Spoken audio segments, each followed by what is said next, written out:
Assalamualaikum warahmatullahi wabarakatuh. Nama saya Wahyu Adi Prasetyo, NPM 1190200448. Saya akan menjelaskan tentang hasil saya sendiri tentang permintaan penawaran tempe.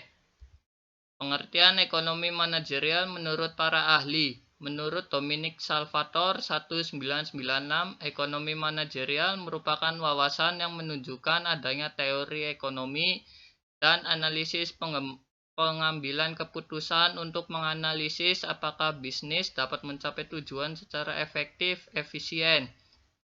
Sedangkan menurut Hirschle 2003, ekonomi manajerial merupakan penerapan ilmu ekonomi sebagai cara untuk mengambil keputusan administrasi dan manajemen. Tempe sebagai penunjang kebutuhan pokok.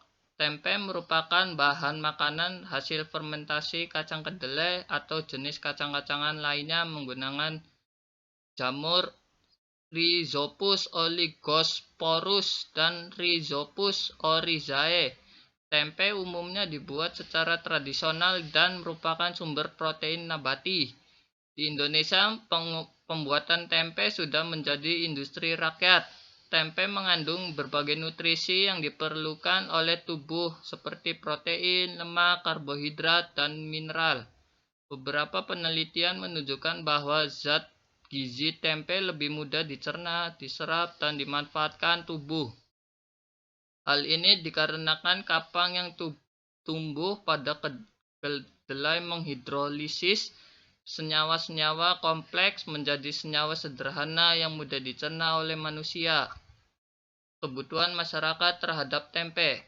Tempe banyak dikonsumsi masyarakat luas karena banyak mengandung protein yang memiliki kandungan zat antioksidan yang bermanfaat untuk pencegah penyakit degeneratif, mengandung zat antibakteri, penyebab diare, penurun kolesterol darah, pencegah penyakit jantung, hipertensi, dan lain-lain. Selain banyak mengandung gizi, masyarakat mengonsumsi tempe karena harganya yang relatif murah dan terjangkau untuk semua kalangan. Dengan harga yang sangat terjangkau dan mempunyai banyak manfaat, tempe menjadi salah satu bahan yang paling dicari banyak orang. Karena tempe sumber protein yang mudah diserap oleh tubuh. Maka dari itu, tempe adalah salah satu bahan makanan yang menurut orang paling diakui dan disukai oleh siapa saja. Permintaan dan penawaran. Permintaan adalah banyak atau sedikitnya jumlah barang atau jasa yang diminta oleh konsumen. Untuk mengetahui banyaknya jumlah permintaan yang ada dapat dipengaruhi oleh pendapat konsumen, selera, jumlah tanggupan, dan harapan masa yang akan datang. Sedangkan penawaran adalah banyaknya barang atau jasa yang ditawarkan oleh produsen kepada konsumen.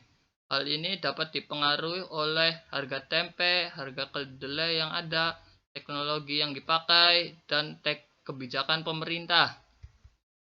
Faktor permintaan dan penawaran. Permintaan. Yang pertama, harga barang itu sendiri. Yang kedua, harga jumlah penduduk.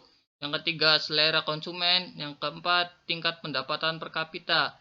Penawarannya, harga barang itu sendiri, harga barang pengganti, jumlah penjualan atau produsen, tingkat harga, biaya produksi, waktu produksi, kemajuan teknologi, kebijakan pemerintah. Permintaan dan penerapan tempe. Jika terjadi kenaikan pendapatan sebesar satuan, maka akan mengakibatkan bertambahnya permintaan tempe sebesar 0,027 kg. Artinya jumlah tempe yang diminta meningkat apabila pendapatan naik. Akan tetapi karena permintaan tempe bersifat inelastis, maka apabila terjadi peningkatan pendapatan maka jumlah tempe yang diminta berubah dengan proporsi yang lebih kecil dari proporsi kenaikan pendapatan.